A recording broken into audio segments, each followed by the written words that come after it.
Hai teman-teman, kali ini kelompok kami akan mempresentasikan terkait SWOT dan juga IM Metric.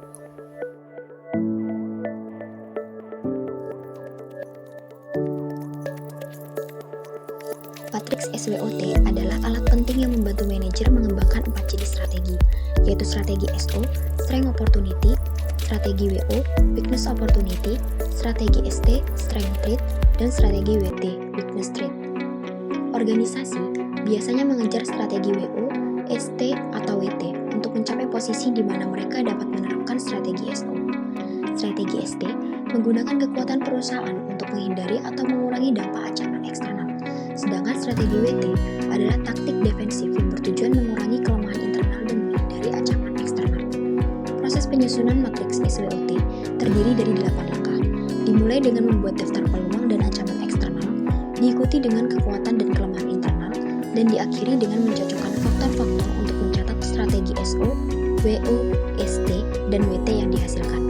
Penting untuk menyertakan notasi yang mengungkapkan faktor-faktor yang dipadukan untuk merumuskan setiap strategi yang diinginkan, dan strategi harus dinyatakan dalam istilah yang spesifik, dapat dilaksanakan, serta disesuaikan dengan visi sejauh mungkin. Strength adalah kekuatan atau keunggulan internal yang dimiliki organisasi atau individu, sehingga membedakannya dengan pesaing, serta memberikan keuntungan kompetitif. Beberapa penerapan strength pada PT Garuda Indonesia Tbk, yaitu diantaranya memiliki citra yang baik dan pengalaman di industri penerbangan. Sebagai flag carrier nasional sejak 1949, Garuda Indonesia memanfaatkan reputasinya melalui brand positioning sebagai maskapai full service berstandar global. Adapun pengalaman di industri penerbangan diterapkan dengan menjaga keselamatan, profesionalisme layanan, serta kepercayaan publik dan investor yang menjadi modal utama dalam restrukturisasi dan ekspansi bisnis. Kemudian, memiliki beberapa mitra dengan jalinan hubungan kerja yang lama. Garuda memperkuat konektivitas global melalui aliansi SkyTeam dan perjanjian codeshare dengan berbagai maskapai sehingga memungkinkan ekspansi rute tanpa menambah armada. Hubungan yang terjalin lama dengan lessor, supplier, dan mitra MRO menghasilkan efisiensi biaya, fleksibilitas operasional, serta perawatan armada yang optimal. Kemudian, memiliki anak perusahaan di bidang penerbangan atau kargo. Melalui Citylink dan GMF Aero Asia, Garuda menerapkan diversifikasi usaha yang saling melengkapi. Citylink menguasai pasar low-cost carrier, sedangkan GMF Aero Asia memberikan efisiensi perawatan dan pendapatan tambahan dari layanan MRO pihak ketiga. Unit kargo juga memaksimalkan kapasitas pesawat untuk memperluas jaringan logistik. Kemudian, cabang yang tersebar di berbagai wilayah di Indonesia. Garuda memanfaatkan jaringan cabang dan rute domestik yang tersebar di seluruh Nusantara untuk memperkuat konektivitas dan dominasi pasar. Melalui strategi hub and spoke, bandara utama seperti Soekarno-Hatta menjadi pusat penghubung penerbangan serta mendukung efisiensi operasional dan pelayanan pelanggan di berbagai daerah. Kemudian, berhasil memastikan pelanggan mendapatkan layanan berkualitas yang sebanding dengan tarif yang ditetapkan dan dapat memperoleh loyalitas serta kepercayaan dari masyarakat. Kualitas layanan Garuda diterapkan melalui program Garuda Miles, peningkatan fasilitas kabin, dan pelayanan personal. Sistem penanganan keluhan yang cepat, menjaga kepercayaan pelanggan, menjadikan Garuda mampu mempertahankan citra sebagai maskapai dengan layanan sebanding tarif dan loyalitas tinggi. Kemudian yang terakhir, memiliki search engine dan teknologi informasi terbaru dalam menjalankan bisnis. Garuda menerapkan transformasi digital melalui aplikasi dan situs web untuk pemesanan, check-in, dan boarding yang efisien. Sistem revenue management serta teknologi operasional seperti queue, scheduling, dan perawatan prediktif membantu perusahaan mengoptimalkan pendapatan serta menekan biaya operasional. Kelemahan atau weakness adalah keterbatasan, kekurangan sumber daya atau kapabilitas internal yang dimiliki oleh PT Garuda Indonesia Tbk yang dapat menghambat kinerja organisasi dalam mencapai tujuan strategisnya. Kelemahan ini sepenuhnya berada di bawah kendali manajemen perusahaan, seperti struktur biaya yang tinggi atau keterbatasan jumlah sumber daya manusia operasional. PT Garuda Indonesia Tbk memiliki weakness atau kelemahan, di mana kelemahan yang pertama adalah Garuda Indonesia memiliki citra eksklusif penerbangan yang mahal, di mana kelemahan ini bersifat struktural dan merupakan hasil langsung dari brand positioning Garuda sebagai full service carrier premium. Meskipun kualitas layanan superior dan pengalaman penerbangan yang prima menjadi pembenar harga tiket yang tinggi, secara strategis, citra ini membatasi daya tarik pasar perusahaan. Sebagai maskapai yang mahal, persepsinya menjadikan Garuda kurang kompetitif, terutama saat bersaing dengan maskapai LCC atau low cost carrier yang agresif di pasar domestik dan sensitif terhadap harga. Kelemahan ini sangat signifikan karena secara langsung memengaruhi volume penumpang yang dapat diraih. Kemudian, kelemahan yang kedua adalah Garuda Indonesia memiliki kurangnya kepekaan terhadap kondisi pasar.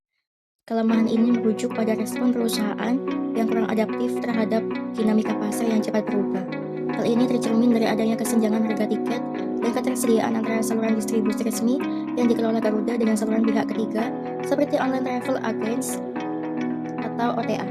Ketidakselarasan ini menunjukkan adanya tantangan dalam manajemen saluran distribusi yang optimal, yang mana dapat menimbulkan kebingungan atau ketidakpuasan pelanggan, serta mengurangi efektivitas strategi penjualan dalam menjangkau konsumen di berbagai platform.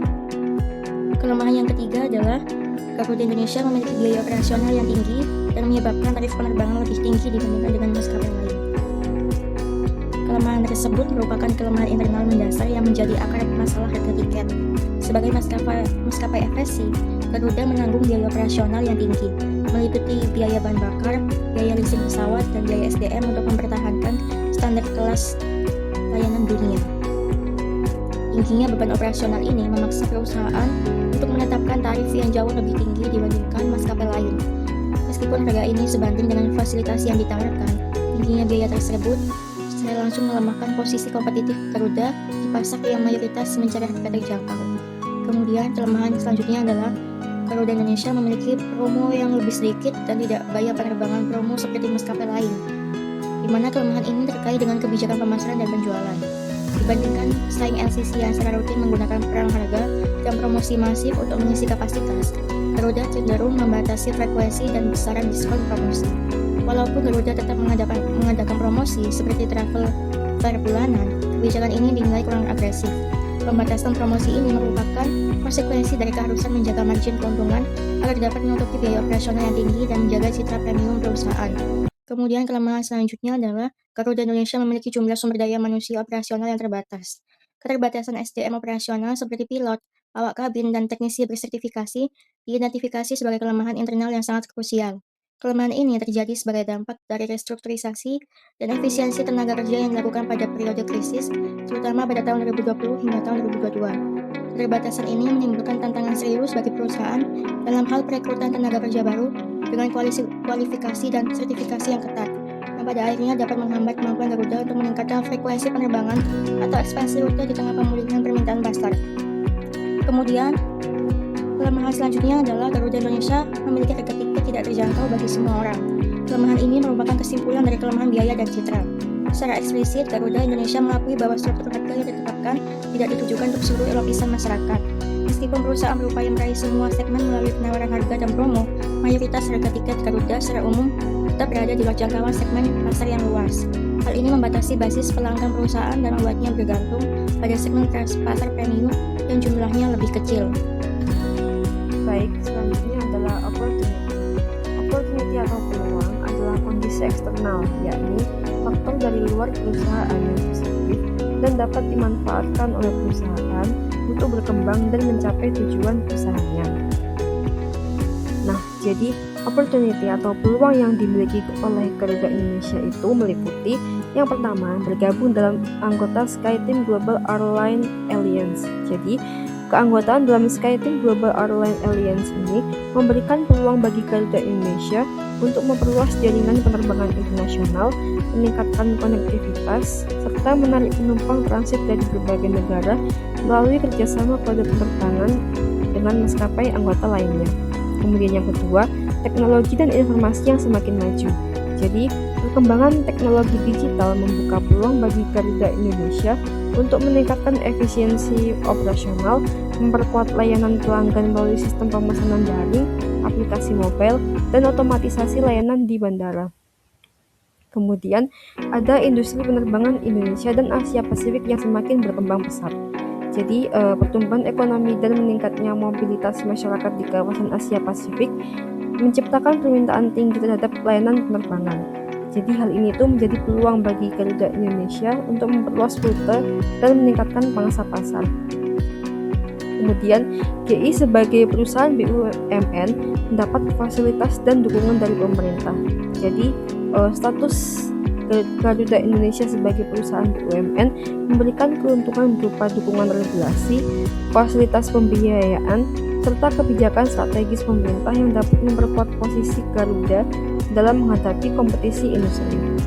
Kemudian Garuda Indonesia memiliki gelar maskapai bintang 5. Jadi pengakuan internasional sebagai maskapai bintang 5 menjadi peluang untuk memperkuat citra positif perusahaan, meningkatkan kepercayaan penumpang, serta menarik pelanggan premium maupun wisatawan mancanegara. Kemudian yang terakhir, budaya Indonesia yang cinta tanah air akan lebih memilih perusahaan dalam negeri. Jadi sentimen nasionalisme masyarakat Indonesia menjadi peluang bagi GI untuk memperkuat loyalitas pelanggan domestik dengan menonjolkan identitas budaya dan pelayanan khas Indonesia. Threats atau ancaman. Threats ini sendiri merupakan faktor eksternal yang dapat merugikan atau menghalangi pencapaian tujuan dari kesuksesan suatu organisasi atau perusahaan. Threats biasanya berhubungan dengan perubahan yang tidak dapat dikendalikan langsung oleh perusahaan itu sendiri.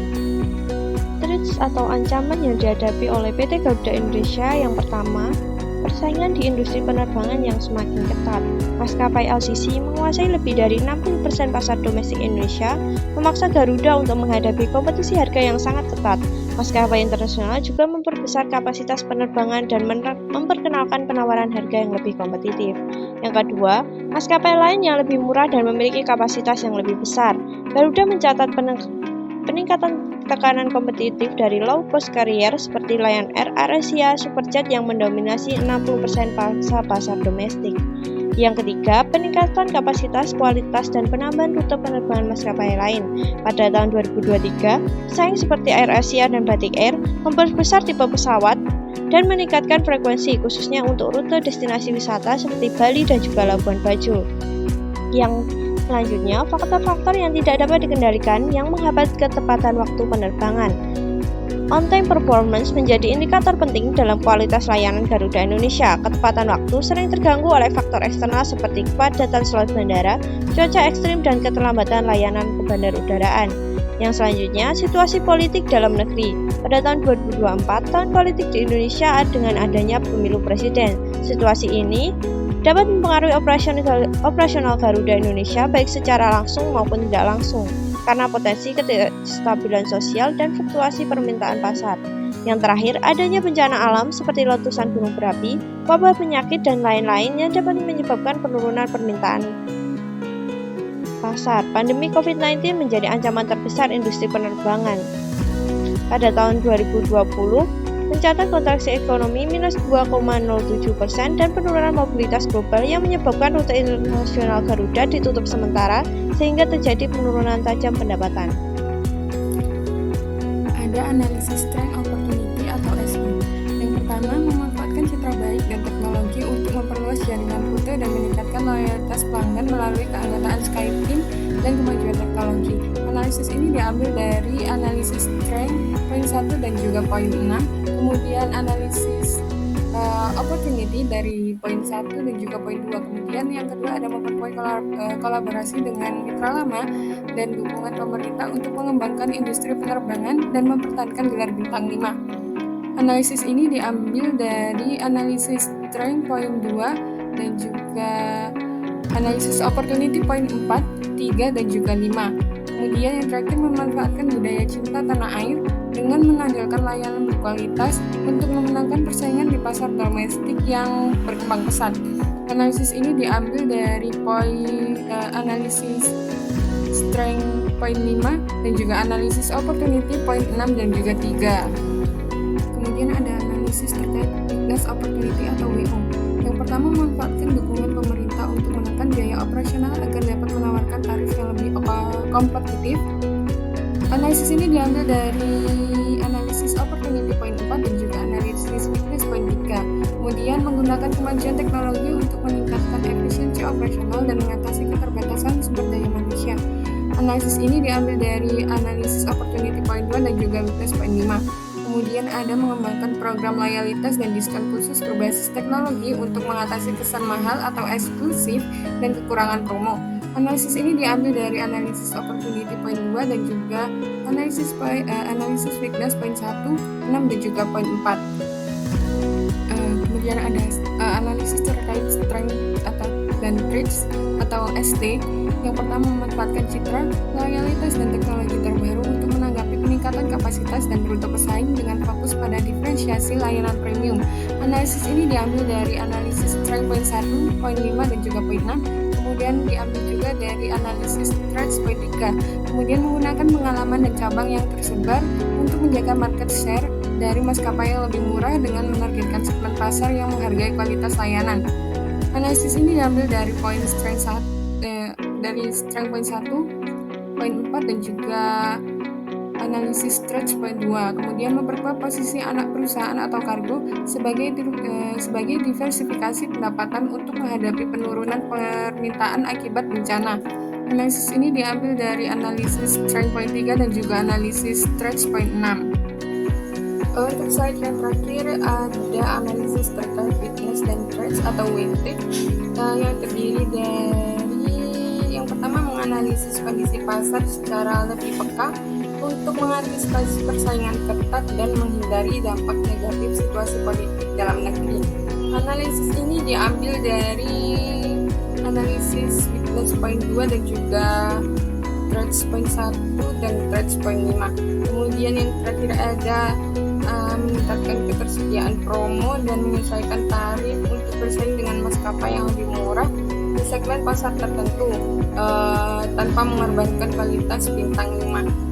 Analisis ini diambil dari poin weakness 4, analisis weakness point 4, poin 3 dan juga poin 6. Kemudian diambil juga dari analisis threats point 2 dan juga threats point 5.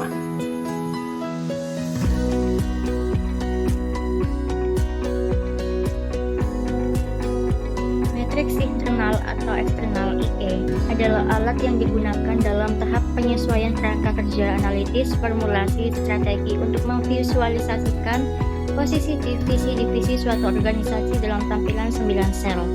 Matriks IE didasarkan pada total skor tertimbang dari internal factor evaluation pada sumbu X dan skor total tertimbang external factor evaluation pada sumbu Y. Tersebut menampilkan matriks 9.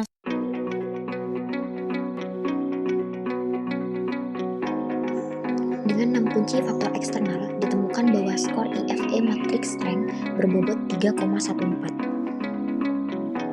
Dengan 6 kunci faktor eksternal ditemukan bahwa skor IFE matrix weakness berbobot sebesar 3,20. Baik, selanjutnya ada external factor evaluation matrix bagian opportunity atau peluang. Jadi di sini ada beberapa key external factor atau faktor-faktor eksternal dari Garuda Indonesia yang memiliki bobot dan rating yang berbeda-beda. Nah, untuk rating ini menunjukkan seberapa peduli perusahaan pada key external factor tersebut. Jadi semakin tinggi rating, maka perusahaan itu semakin peduli terhadap key external factor tersebut. Lalu terdapat kolom weighted score. Ini merupakan hasil perkalian dari antara weight dengan rating yang ada, sehingga untuk EW matrix opportunity-nya Garuda Indonesia itu adalah sebesar skor total di bawah, yaitu 2,14. Dengan 6 key external factor ditemukan bahwa skor IFE matrix threats berbobot 3,40. IE matrix pada PT Garuda Indonesia berada di titik koordinat 3,40 dibanding 3,20, di mana posisi ini disebut sebagai posisi yang kuat dengan strategi utama adalah ekspansi pasar dan pengembangan produk baru melalui inovasi teknologi.